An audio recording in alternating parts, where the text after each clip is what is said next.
Welcome back to my next service with you. And what a week it's been out there in the wider world. I think without even mentioning it, everybody probably knows what I'm about to say. But I was just finalising my notes for the service last night, and the television was playing way in the background, of course, and I heard what sounded like a bit of an argument going on, and I went through to see what was going on. Of course, there's Trump and Zelensky, both leaving each other without a name almost. And I couldn't believe where it was mentioned about the possibility of a third world war. When anger overtakes, it's amazing what sort of things people say. But it was said, and it's frightening words nevertheless.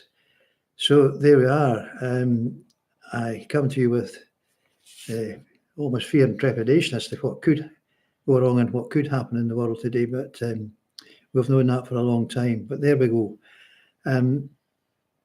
I think to come back down to earth with my viewers, let me just say good morning, and I'm using the word good forcibly there. So it's good morning. My name, of course, is the Reverend John Mitchell, for first timers with me, retired minister of the Church of Scotland.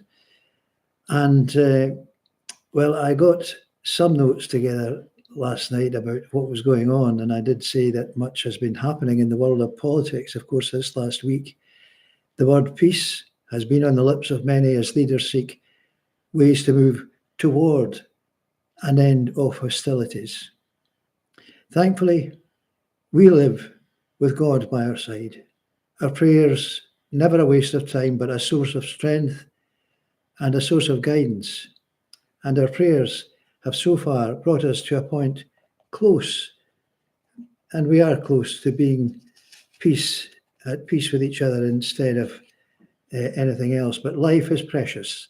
Life is full of opportunities in our earthly journey, and as we pray, to do so with expectation. I'm not afraid to say in my own prayer regime over the years, there have been many barren times when I convinced myself maybe that God wasn't listening, that God had more to do than listen to one solitary voice.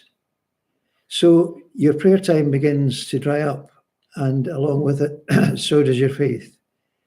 Then I have to give myself a shake and remind myself of the prayers of one man, Jesus. He went off to pray alone, away from the madding crowd, and to take time to himself, one-to-one with God his Father. And when we learn that lesson, the incentive to pray never leaves us. Well, let's move on now to our first hymn that I've chosen for the service this week. We have come into his house.